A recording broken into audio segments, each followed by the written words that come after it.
Awesome. So thanks everyone for joining today. My name is Casey Johnstone. I'm the Student Development Coordinator in New Student Programs, and I'm really excited to have so many of you here to talk about Trinity advising and registration. Just a fair note, we do have two other webinars this week. So we have today is Trinity. We have one for Pratt tomorrow, and then one for pre-health on Thursday, all at the same time. So if any questions come up about Pratt or pre-health, we're probably gonna just curb them for today and then ask them tomorrow or Thursday. So if you have any curiosity or questions about those, tune in for those. But I have a great panel today. So we're gonna go ahead and do a round of introductions just to see who's in the room and then hear a little bit more about Trinity. So let's start with Nicole. Kick us off. All right, I remembered to unmute myself. Hi, everyone. I'm Nicole Pontecorvo, and I serve as the Assistant Director for New Student Programs. And welcome to this webinar. Welcome to Duke. All right, next up is Jordan. Hi, everybody. My name is Jordan Hale. I work here at Duke University in New Student Orientation. And we're excited to welcome you all today to talk to our awesome peers in Trinity Colleges for Arts and Sciences. Thank you for being here. Great. Hey, good afternoon. It's good afternoon here in Durham. My name is Alec Greenwald. I'm one of the Global and Civic Directors of Academic Engagement in the Academic Advising Center, and I'll describe a little bit more about what that role does in a moment. My name is Heather Settle. I'm the Director of Academic Engagement for Social Sciences, like Alec just mentioned. I'll explain a little bit more about that role soon, but I also work, of course, full-time in the Academic Advising Center. You're welcome. And then David, do you want to introduce yourself? Sure. Hi, everyone. My name is David Rabiner. I'm the Director of the Academic Advising Center, so I work with Heather and Alec and our other colleagues at the AAC. I'm also one of the academic deans in Trinity and a faculty member in psychology and neuroscience. Awesome. So really quick, how this will work if you haven't been able to join us for any of the other webinars. So at the bottom of your Zoom screen, there's a little button that has like speech bubbles and then Q&A.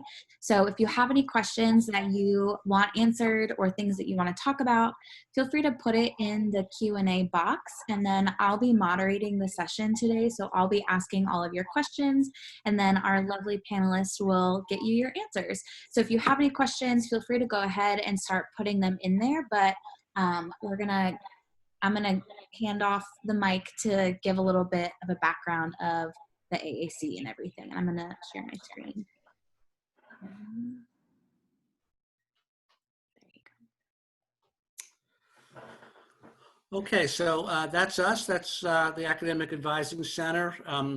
We're a brick building that used to be the East Campus Infirmary many years ago. And we're located behind the marketplace, right behind Brown Residence Hall. Casey, could you scroll down now a bit? Yeah, that's good. So you can see that little wheel there, and that wheel is our depiction of the advising network that you'll have to support you when you get to Duke. Our office, I think myself and my colleagues, we have, in many ways, I think the best job at Duke, because our whole role is to try to help you and your classmates really have the best experience, to get the most out of your academic journey through Duke as you possibly can. And that's all that we're focused on, and that's all that we are committed to. And I just want to go briefly around that little wheel to give you a sense of the different roles that different advisors at Duke can play for you.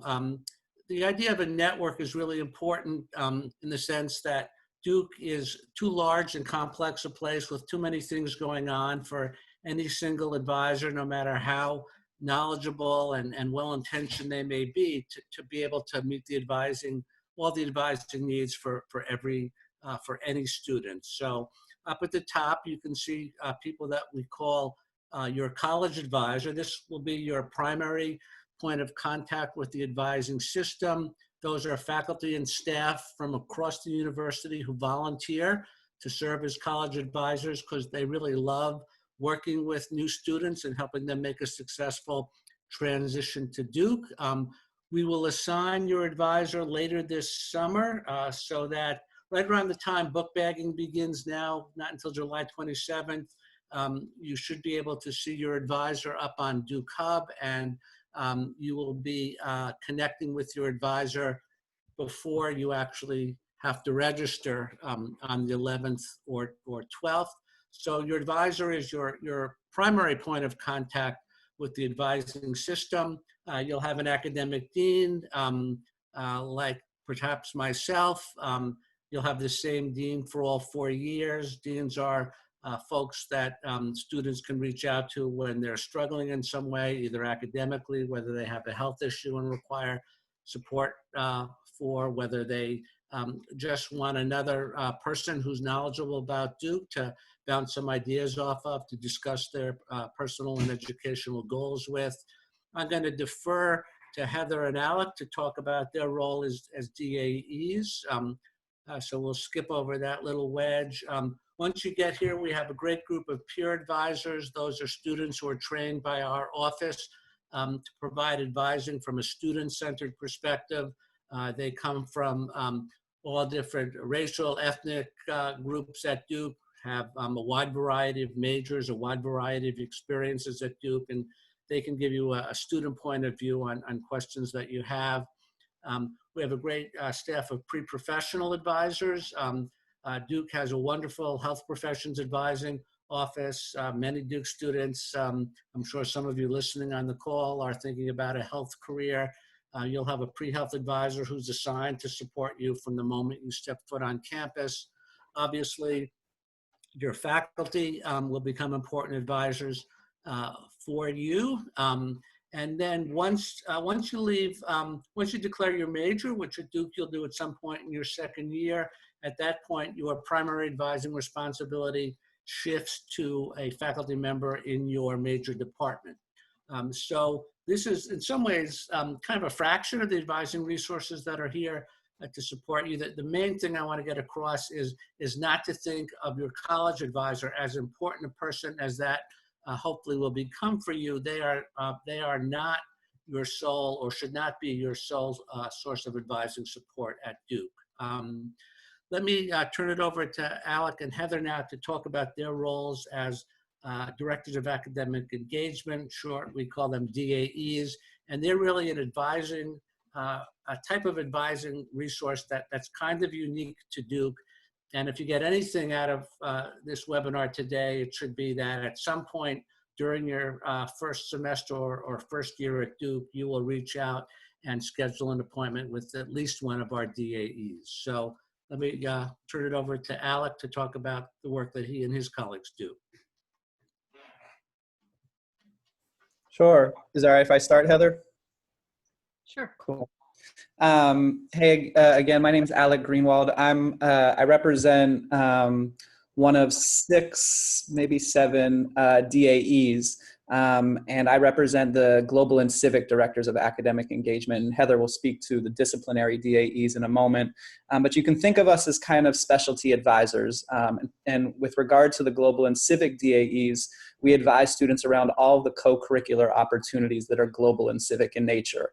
So things like study abroad, things like civic engagement, getting involved in the Durham community, things like research, etc. And you know, our role fits really well into the Trinity curriculum. And some of y'all have started to read the Blue Book and started to wrap your heads around the notion that you're required as Trinity students to take classes that have different codes, right? And that is because we want y'all to graduate from Duke with a robust liberal arts education, so that if you are, you know, dead set on being a biology major and going to medical school, you still have to graduate with some arts, literature, performance classes and some civilizations classes, etc. And so DAEs really want to kind of supplement how you how you go through a liberal arts education. We're learning more and more from our career center colleagues and graduate school colleagues that majors are mattering less and less. And that in fact, what really matters is your story at the end of your time at Duke, and that story can be told through a major, but it can also be told through a really awesome class. It can be told through a really awesome study abroad experience, through a club or organization that you're part of. And so it's an opt-in service. You're able to make an appointment with us online based on your schedule. And we sit down for an hour and we get to learn about you and what your interests are both inside the classroom and outside the classroom, and offer, we're kind of a clearinghouse at Duke. There's so many opportunities that can be really overwhelming. And so we'll sit and listen to what some of your interests are, and then we'll refer you out to some programs that fit your interests. We love to see students more than once, where we can build on our relationship and also your experiences. And so oftentimes we talk with students who come back from study abroad experiences, because we want to help you think about how you bring that experience back to Duke and how you want to continue growing. So that's kind of a broad overview of the global civic DAEs, and Heather can talk a little bit more about the disciplinary specific DAEs. Hi, folks. So as I said, my name is Heather Settle. I'm the Director of Academic Engagement for the Social Sciences, and I have two colleagues who are also what we call disciplinary DAEs, one in the Natural and Quantitative Sciences and one in the Arts and Humanities. So between the three of us, we cover all of the academic divisions at Trinity. As directors of academic engagement, as Alex said, we are basically specialized advisors with deep knowledge of those particular areas that we're assigned to. So disciplinary DAEs, we have PhDs in a field of studies within our area of specialty. Mine is in cultural anthropology. My colleague Jules Odendahl-James is in theater studies. And Jessica Harrell, who is the Natural and Quantitative Sciences DAE, is a biochemist.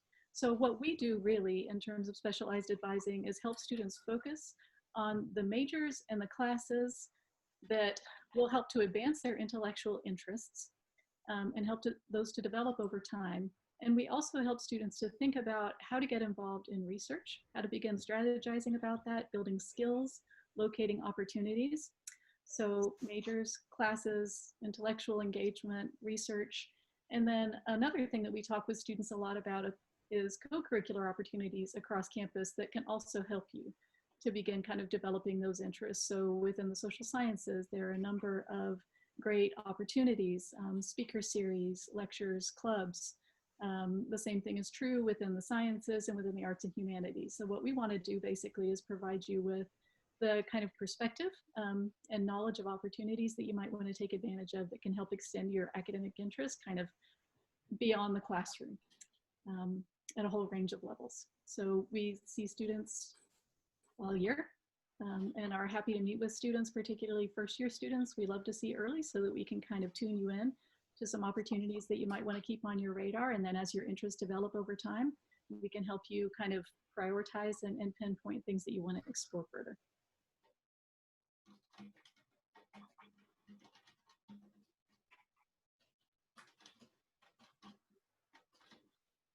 Great. How are we feeling? We good to jump into some questions? I see that we have quite a few in our Q&A box. Awesome. All right, let us start. All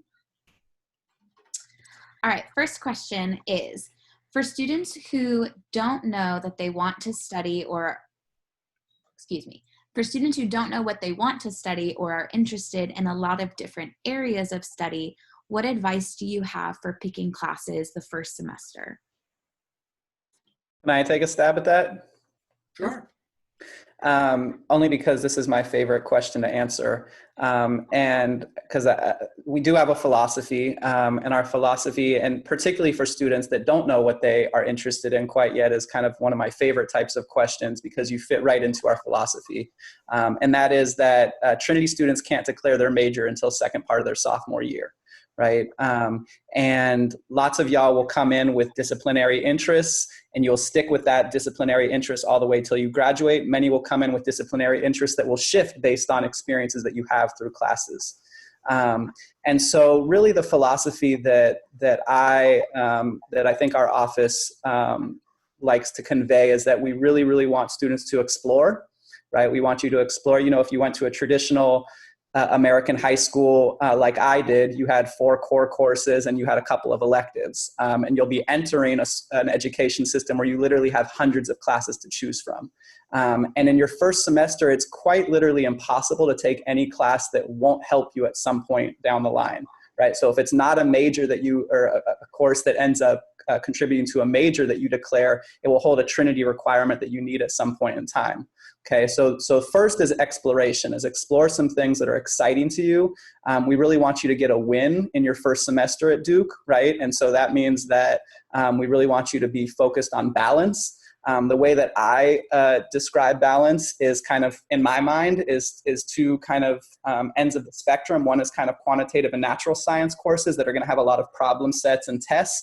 And the other is perhaps humanities and social science classes that are going to have a lot of reading and writing. And so we really want students to think about how they sign up for classes and maintaining that balance. And then again, if you're someone who's like, I'm a whiz, you guys, everyone's done really well coming into Duke, right? So I'm a whiz, in quantitative sciences. I want to take 4 math classes. We would say, stop, try to maintain some balance. Gather some data in your first semester. If your first semester at Duke was a piece of cake and you want to turn it up, in your second semester, at least you have some data to choose from. But we learned through lots of our advisees that it is a steep learning curve, and we really want students to both explore and maintain balance. Are there other things? That's my philosophy. I don't know if y'all would add anything, David or Heather. The main thing I would add to what Alex said is that it's not uncommon for students to come in and feel concerned if they don't get started on a major, they're not sure what they want to do, that they're somehow falling behind. And that is, as Alex said, that's really not true. Any course that you take in your first semester is going to satisfy multiple requirements that you'll need down the road. And it's also the case that there's not a single major in Trinity College that if you don't begin it right away, you're not able to complete it actually fairly comfortably in your 4 years. So if you focus on what really interests you, both interests that you have coming in that you want to begin to explore at Duke, and then to take a look at the full range of departments that Duke has, many of which are areas that you've never had a chance to take anything in because it wasn't available at your high school, and to think about maybe one of your courses as an opportunity to explore something that just looks really kind of neat to you, and who knows, it may turn out to be something that you develop a strong interest in as well. And just not to be worried about requirements right off the bat. Those just do not turn out to be a problem for students. The only thing I would add to that, I echo the theme of exploration, is that it's actually easier to come up with a first semester than most people think, because you look at that big list of Duke courses and you think, how on earth am I going to start? But for most people, of course, some of you are in the focus program, so 2 of your courses are already chosen. For those who aren't, you're effectively taking either Writing 101 or Seminar. Many people are taking foreign language, either continuing a language that they started in high school or maybe beginning a new language at Duke. So that's 2, possibly 3 right there. For students who are pre-health or who are interested in natural and quantitative sciences, they might be taking a quantitative course. And then your 4th can be something that you're interested in exploring for possibly maybe the 2 courses that are in areas that either you've never been exposed to, just a wild card, or maybe an area that you're thinking about, okay, so this is one of my candidates maybe, that I have in mind as possibilities to explore for a major. So before you know it, that first semester schedule is filled up. And what we want you to be able to do is kind of look at those courses that you've got slated for yourself and be excited about them. And feel like, this is a great way to get it started at Duke, that you're excited about what you're going to be learning. All right, we had quite a few questions surrounding AP pop-up, so we're going to take a little AP segment. So first off, is Trinity accepting AP credits for tests this year?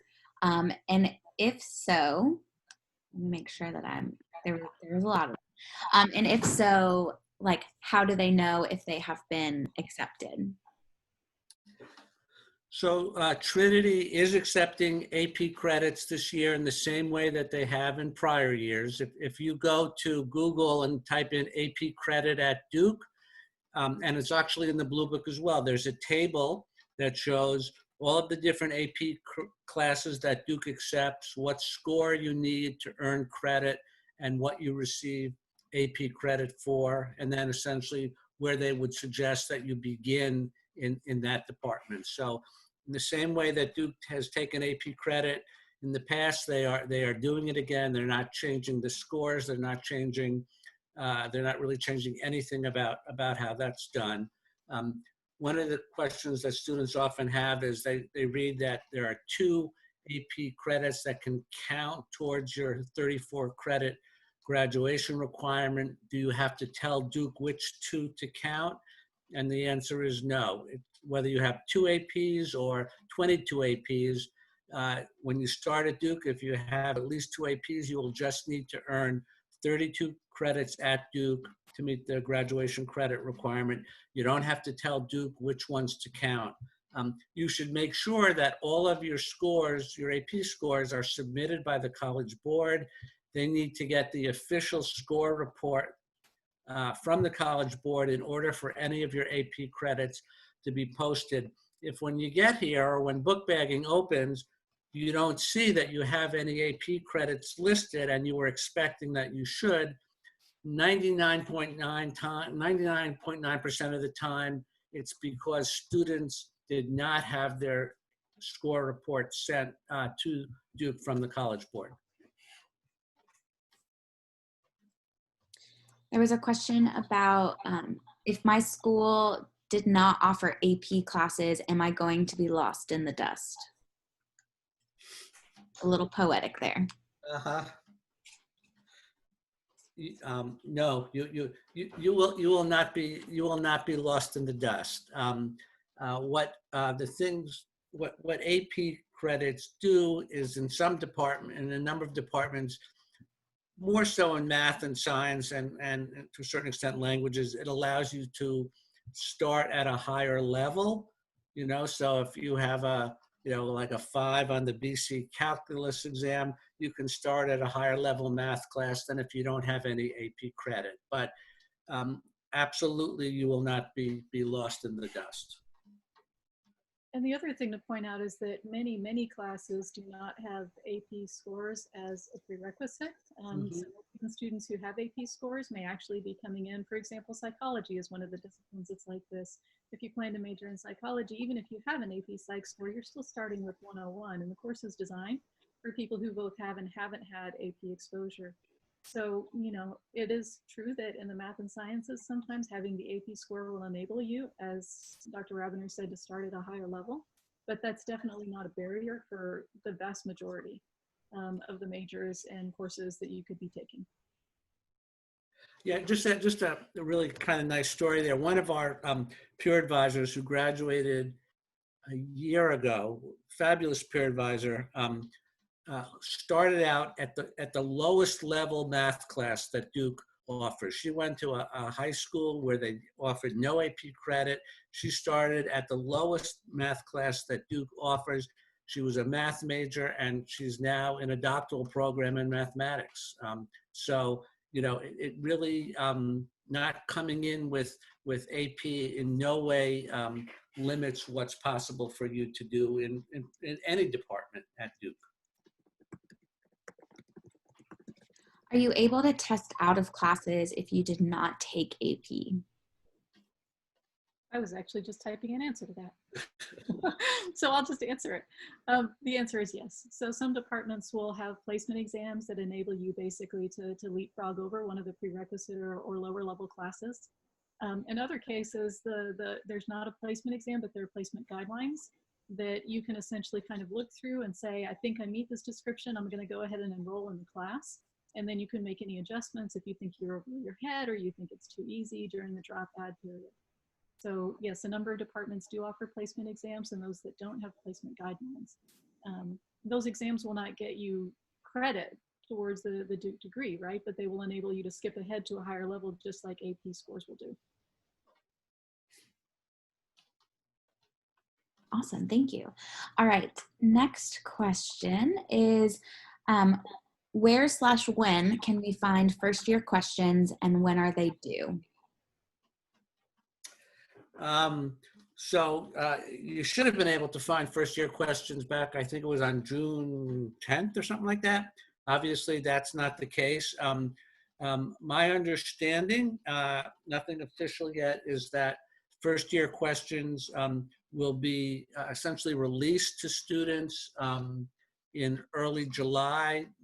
There should be a message going out to your class from the registrar's office within the next, I would expect it to go out by the end of this week, which will let you know the exact date that the first year questions will be released. And you need to have those completed before you actually are allowed to register for classes. So if you haven't, once book bagging opens on July 27th, book bagging is where you sort of put the classes that you hope to take into your book bag. You can do that without having answered the first year questions. But when it actually comes time to register and enroll in the classes that you want to take, if you haven't done, and that's not until August 11th and 12th for your class, if you haven't completed them by then, you'll be blocked from being able to register. But so you got plenty of time, and you should hear from the registrar's office certainly within the next week about when those questions will be available on Duke Hub for you to start working on. On the topic of book bagging, we have quite a few questions relating to that. So one question is, do you have to wait until book bagging begins, which I believe you said is July 27th? Do you have to wait until book bagging begins to see the full course descriptions, or is there a way to start looking now? So, there's a public course catalog, online course catalog that you can get to from the registrar's site, or you can just Google, Duke course catalog. And that will be a listing and a description of every course that's currently on the books at Duke. However, that tells you what might be available in the fall, but until book bagging begins on July 27th, the actual schedule of courses about what will be offered in the fall and when it will be offered, you won't know.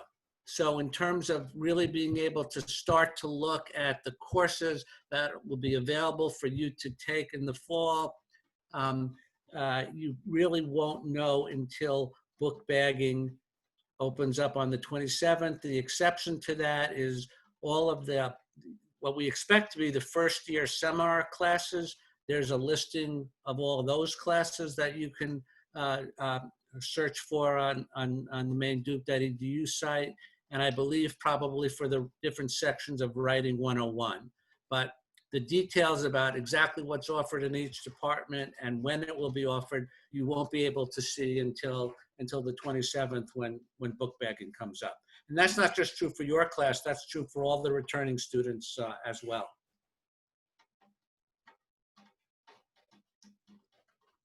Great, thank you. There's a question about when will we find out which focus seminars we're in?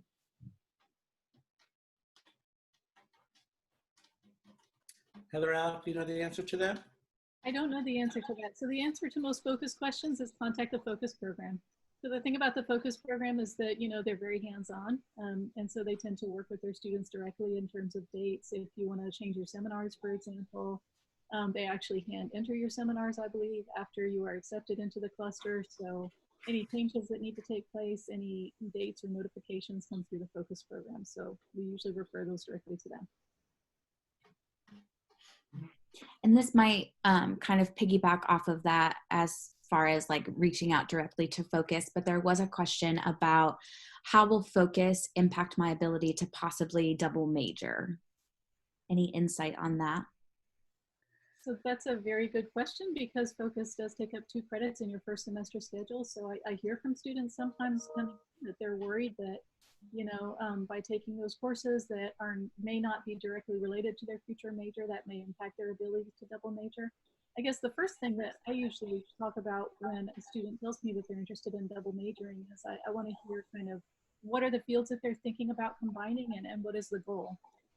One of the things which is true of most double majors is that depending on the particular combination that you're looking at, they can make it harder to fit in really amazing opportunities like the focus program, like study abroad, like research or Bass Connections, for example.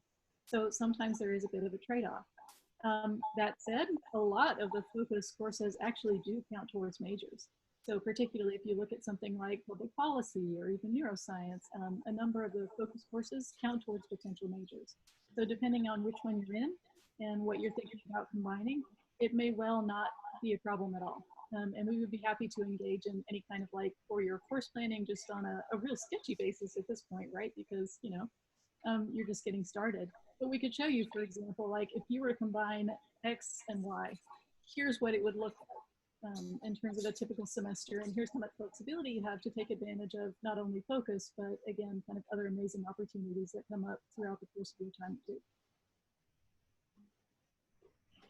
Great. That kind of touched on the next question I was going to ask is how difficult is it to double major? How early should you start and how restrictive would course requirements be? And I think you kind of started to touch on that a little bit just now. Yeah, and I'll let my colleagues elaborate too, but it really depends on which departments you're trying to combine. Some double majors, there's a lot of overlap possible between them, and some there's not. So as you do that kind of planning, you have to think about that. I think that in general, double majors do entail trade-offs. So then the question is basically, you know, as you're kind of looking at that schedule and thinking about the pros and cons of fitting in a double major, just to be able to talk with somebody like within the AC, for example, who is knowledgeable about course planning and try to think, you know, okay, so what are the priorities in terms of what I want to get out of my time at Duke and where does the double major fit in? What might I have to trade off in order to make that happen? Yeah, just following up on what Dr. Settle said, the number of courses that different majors require can vary quite a bit. So while a minor in any department at Duke is always a standard 5 courses, the number of courses required for a major can range from as few as 10 to as many as like 16 or 17. So depending on which 2 departments you're trying to major in, and how many of the courses between those 2 departments kind of are cross-listed, which means they count for both. You know, it can take anywhere from, 18 to 25, 26 courses or more to complete 2 majors. And as Dr. Settle said, the trade-off is, gee, that means that, you know, if as many as 2/3 of my Duke classes are going to be in only 2 disciplines, what about all that other neat stuff that I want to do that now I don't have so much room for? And there's no right or wrong answer to that, but that's what students, we think, should be asking themselves. I would just also say that fewer students double major than you might think. I mean, I think, it's not uncommon for students to believe that, oh, most students, or at least half, double major. Actually, for the last 3-4 years, it's been maybe 21-22% of students who actually choose to graduate from Duke with 2 majors. And that's not because more couldn't have done it if they wanted to, but they decided that they did not want to focus so much of their coursework in just 2 disciplines. They wanted to explore things more broadly. I would just offer that statistic is really interesting because we meet with Duke students all day, every day, and there's a narrative that I want y'all to be thoughtful around. And that is that more is better, right? And that all your peers are doing the more, the most, and the best, and etc. And it builds a sense of anxiety that is not always particularly healthy. So this notion that the more credentials, the better is not necessarily a true one nor a healthy one. And so, kind of harping back on what Dr. Settle was talking about in terms of priorities, right? And that the more credentials you pursue, the less space you have to study abroad, to pursue research, et cetera.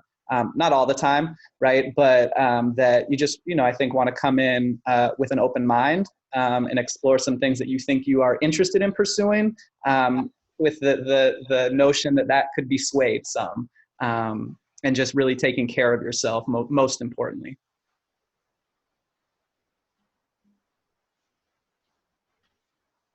Thank you. Let's see. Next question. And I don't know if there is an answer to this, but I think it's the question we all have on our minds right now is, will we know if classes are fully online / hybrid / in-person by the time that we're book bagging and registering? So that is supposed to be the case. That one of the things that when the new schedule is posted, so there has to be an online option for every single class, right? Because there'll be a lot of your classmates who are either international students who can't get into the country, or students who have health issues or other reasons not to come back. So there will always be an online option for any class. And what will be indicated is whether it is online only or whether there's an in-person part of it or opportunity to attend in person as well. That is the part of what's going on as they redo the schedule, is to get faculty input as to whether or not they're willing to come into the classroom to teach, because faculty are not going to be required to teach in person if they don't feel, for their own health reasons, safe and comfortable doing that. But you should know when it comes time to book bag and enroll. Thank you. We had a couple of questions kind of talking about Pratt a little bit, but either, I guess this question is twofold. What advice do you have for students in Trinity who are interested in Pratt type things? And then also, can you talk a little bit about the process if someone decides to transfer from Trinity to Pratt? Like, what does that look like? So the transfer process is really quite easy. There's a very you can transfer from Trinity into Pratt or from Pratt into Trinity as early as after your first semester. So if you start out in Trinity and would like to become a Pratt student, you can potentially be an official Pratt student in the spring semester of your first year. There's a requirement to meet with either one of the advisors in the AAC if you're a Pratt student, or with somebody in Pratt if you're a Trinity student, so you have a good sense of what you're switching into. But then it's just kind of an online, like 3-question form that you fill out, and as long as you're in good academic standing at the end of the first semester, it's really pretty seamless.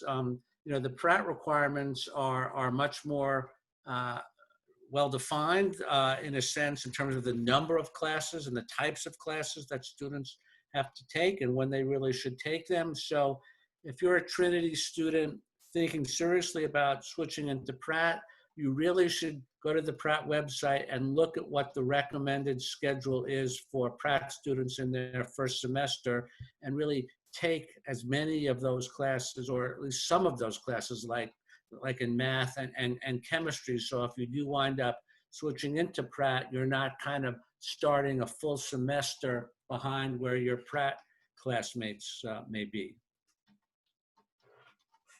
And kind of on the flip side, what's the process for transferring from Pratt to Trinity?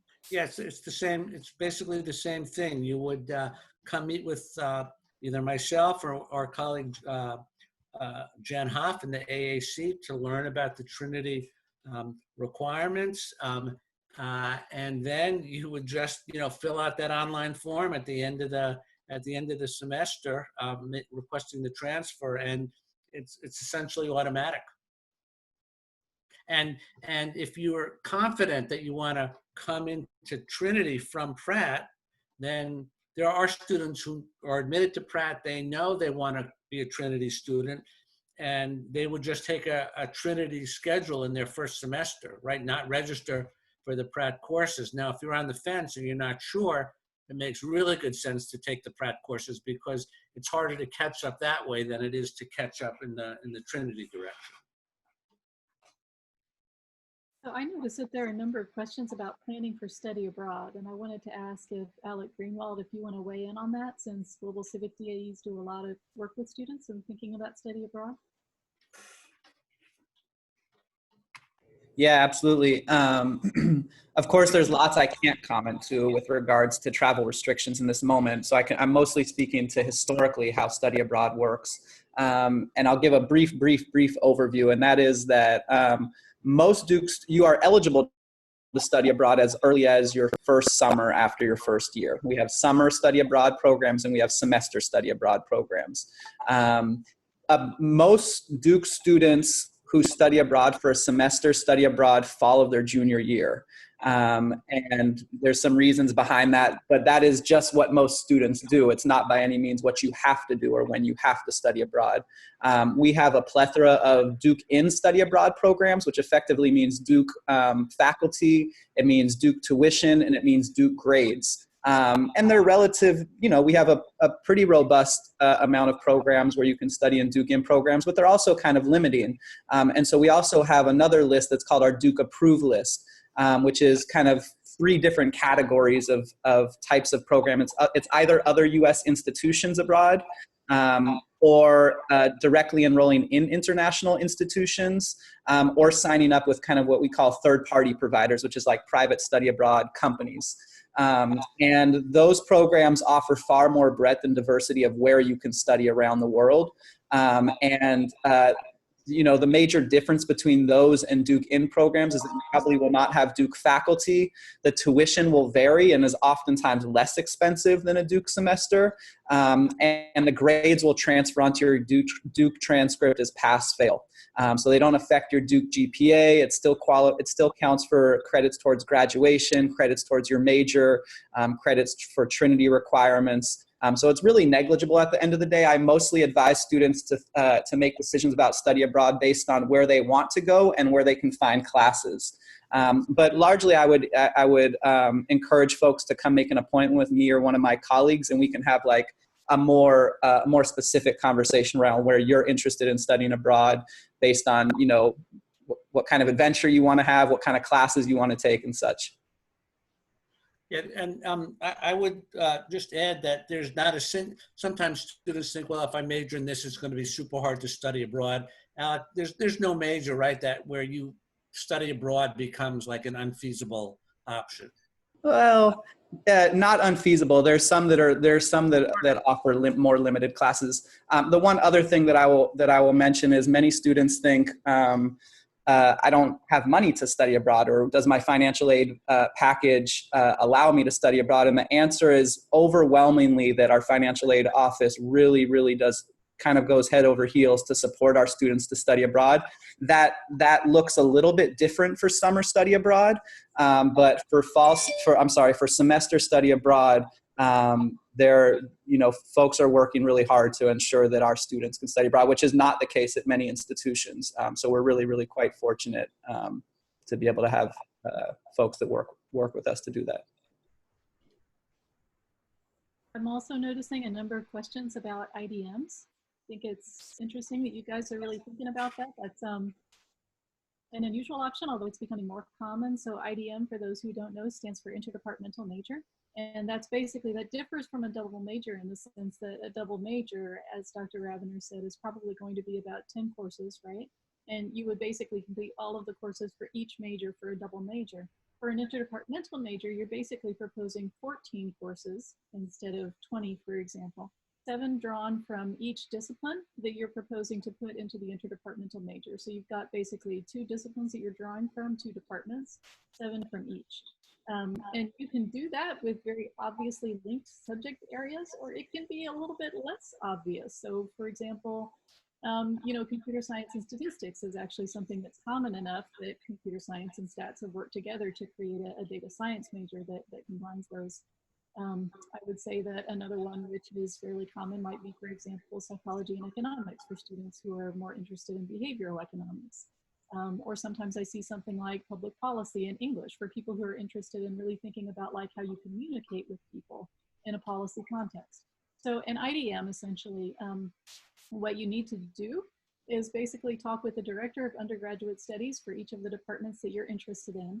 So that's the person in every department on campus, every academic department, that is designated as kind of the go-to person, the first contact for anybody who is interested in that major but not yet declared. So the director of undergraduate studies is somebody that you would sit down with and say, I'm proposing to do an IDM in these two fields. And they would help you basically select the courses, the 7 courses that you would take towards that IDM. So you get the approval of both DUSs and they sign off on it, and that's how it works. In some cases, though, it is becoming a more common option. Some departments will now have basically a list, and they'll just say, these are the 7 courses that you need to take, and you don't necessarily need to kind of customize it and justify it. So it really depends on the department and on the combination that you're proposing, but that's the process. Great, thank you.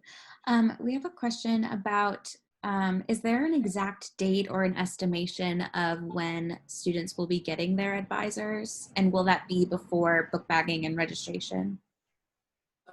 It will definitely be before registration. Hopefully it will be before book bagging. You can expect that your advisor should be visible to you on Duke Hub by August 1st, no later than that. That's the plan. And so you will have an opportunity as you start book bagging to reach out to consult with your advisor. And I would mention, right, that it may be because people will be remote, certainly once book bagging opens, and it may be hard, more difficult than usual to connect with an advisor, right? You can call our office, the Academic Advising Center, every single day, Monday through Friday, between 9 and 4:30. You'll get a Zoom link back from one of us within 5 to 10 minutes and hop on a call. And so we'll be able to support you as well, both starting right today and certainly once book bagging opens, as you finally be able to see what you have available to you between your advisor and all of us at the AAC. We will certainly have you covered. We have a question, given COVID and an uncertainty of like what in-person things are going to look like. There's a question about what will on-campus resources like libraries and computer labs look like in this coronavirus-stricken environment. Again, very poetic. So I don't know if you want to talk maybe about the advising center. Obviously, each office and resource is going to look a little bit different, but what are some things that your team is talking about for the fall? Yeah, so, we will, of course, adhere to whatever the social distance guidelines that Duke puts in place, the requirement to wear masks. There are some things that I know that we won't be able to do. So typically, the weekend before classes start, we have drop-in advising where there may be, 50, 60 students who come through in a 2-hour period, and we've got 20 students in the waiting room. We won't be able to do that. We'll have to figure out another way to do it. At this point, right, we don't even have a date when we can come back to campus. Most of us haven't been in our offices in months. I'm assuming that by the time the semester starts, we will be allowed in as well. And so, yeah, we'll be seeing students in our office adhering to, the Duke social distancing guidelines and the requirement of everybody in a mask. But, we'd rather see in person than on Zoom if possible. And we look forward to doing that to the extent that we're able to. And I know you had mentioned, so there was a follow-up question to something we kind of talked about earlier of when we were talking about like, will it be online, hybrid, in person, which I think there's still a big question mark on. But is there any insight you can give as far as how will lab courses work? Will those be offered in the fall? Like what would that look like if you know? Well, they'll definitely be offered, right? I mean, they're going to be teaching, Chem 101 and Chem 201 and, the bio and physics courses. We do not know yet how the labs will be done. There will be, there are labs associated with those courses. there'll be a number of lab courses that will be offered. How different departments are going to pull that off for different classes at this point, certainly I don't. Some people may know, but I don't think any of us do. Have either of you heard anything more about that, or that's one of the things that, like, I'm sure, like the chemistry department faculty, that's one of the things that they are working hard to figure out how they're going to make that work and give students the experience in a lab that they need to have as part of a organic chemistry course, for example. But we don't know what those outcomes will be. Thank you. I figured I would ask, like we've kind of alluded to a couple of times, a lot of these conversations are still happening. So we don't have perfect answers for you, but know that they are a part of a larger conversation. And as soon as we find out, actually you will probably find out before we find out, but that information will be shared as soon as we have answers to that. I have a question about IB credit. So how will IB credit work since there weren't exams this year?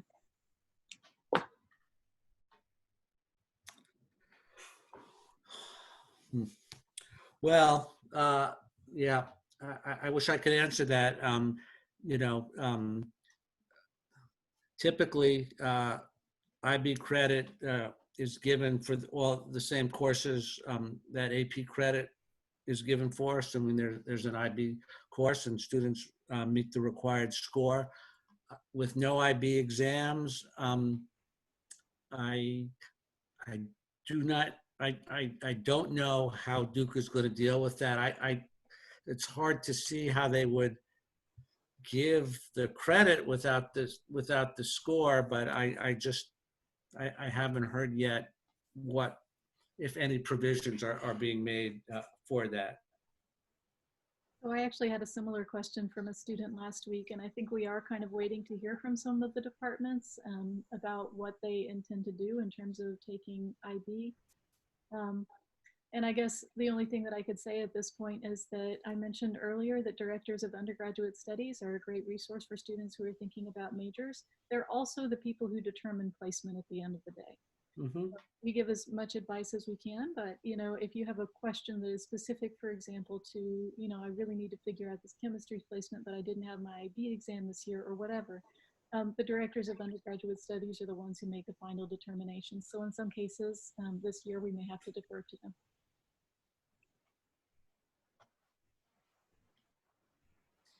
We have a question. Do honors courses at Duke contribute to a weighted GPA, or is the GPA strictly 4.0? It's strictly 4.0. They're really, I mean, they don't really have honors classes at Duke per se, but yeah, all courses, if you're taking them for a letter grade, it's the same 4-point scale. If you get an A+ in a class, it only gives you 4 grade points. It doesn't give you any more than that. So there is no weighted GPA at Duke. There's just a GPA that ranges between 0 and 4. And I want to be mindful of time. There's one last question, and it goes towards the new student programs team, but do you know when we will get specific dates for move-in and orientation? We need to book plane flights and hotels, which is a completely valid concern. It's something that we're getting from a lot of folks.